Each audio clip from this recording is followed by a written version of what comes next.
అంటే మనం ఖచ్చితంగా మాట్లాడగలిగిన శక్తి ఉండాలి. మాట్లాడాలి అంటే చదవాలి. చదవాలి అంటే మన దగ్గర ఉండదు. ఆ చదివింది మనందరి మధ్య వినిపించగలగాలి. అప్పుడు మాత్రమే మనం అక్కడికి వెళ్ళి మాట్లాడగలం.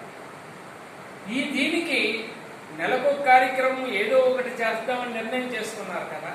నెలకు ఒక స్టడీ సర్కిల్ ఏర్పాటు చేసుకున్నారు. సబ్జెక్ట్ తీసుకొని నలుగురు ఒకే సబ్జెక్ట్ మీద ప్రిపేర్ అయ్యి వచ్చి మనిషి ఒకటి చెప్పి కన్క్లూజన్ కృష్ణాజీ గారి లాగారో లేకపోతే మన సుబ్బరాజు లాగారో సుబ్బరాజు గారి లాగారో ఎవరో ఒకరు వచ్చిన తర్వాత కన్క్లూజన్ వాళ్ళకి ఇస్తే ఆయన దాని కన్క్లూజన్ ఫలానాలు ఎలా చెప్పారు, ఫలానాలు ఎలా చెప్పారు. కానీ ఈ ఆలోచన నాకు రాలేదు. కొత్త ఆలోచన ఆ అమ్మాయికి వచ్చింది, కొత్త ఆలోచన ఈ అబ్బాయికి వచ్చింది. ఆ అబ్బాయికి వచ్చి గ్రామంలో చేస్తున్నారు. ఆయన ఎంతమంది పని చేస్తున్నారు గ్రామంలో ఈవేళ. రైతుల కోసం రియల్ గా కష్టపడుతున్న వ్యక్తి. ఇవన్నీ మనకు తెలియదు. ఇవి పనిచేసే వాళ్ళని మనం ప్రోత్సహిస్తే మరి 10 మంది మన దగ్గరికి వస్తారు. దీనికోసం మనందరినీ కృషి చేయాలి. కృషి చేయడం కోసం ఖచ్చితంగా నేనైతే కొన్ని పాయింట్లు రాసుకుని వచ్చాను. ఈ పాయింట్లు మనందరూ ఉన్నప్పుడు చెప్దాం అనుకున్నా.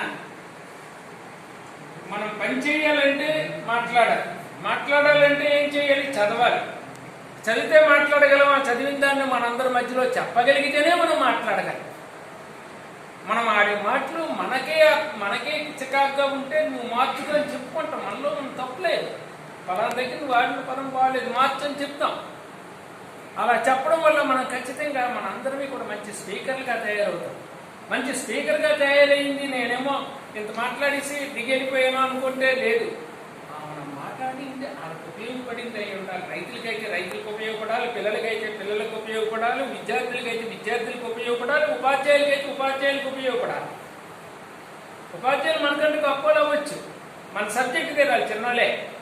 ఆ 5 నిమిషాలు చెప్పిన దగ్గర వాళ్ళు తగ్గిపోతాను. మనం మాత్రమే చెప్పగలుగుతాం. అంచేత మనం ఖచ్చితంగా కూడా ఈ విషయాలన్నింటినీ కూడా ఒక మనం అందరినీ కూడా ఒక నిర్ణయం తీసుకొని ఖచ్చితమైనటువంటి కృషి చేయవలసిన అవసరం ఉంది. దీనికి స్టడీ సర్కిల్ అవసరమా కాదా మీరే చెప్పండి.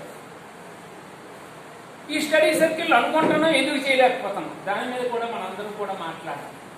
భోజనం చేసిన తర్వాత కూర్చొని మాట్లాడినా నాకు అభ్యంతరం లేదు, ఇప్పుడు మాట్లాడినా నాకు అభ్యంతరం లేదు, ఇప్పుడు మాట్లాడినా అందరూ మాట్లాడాలి.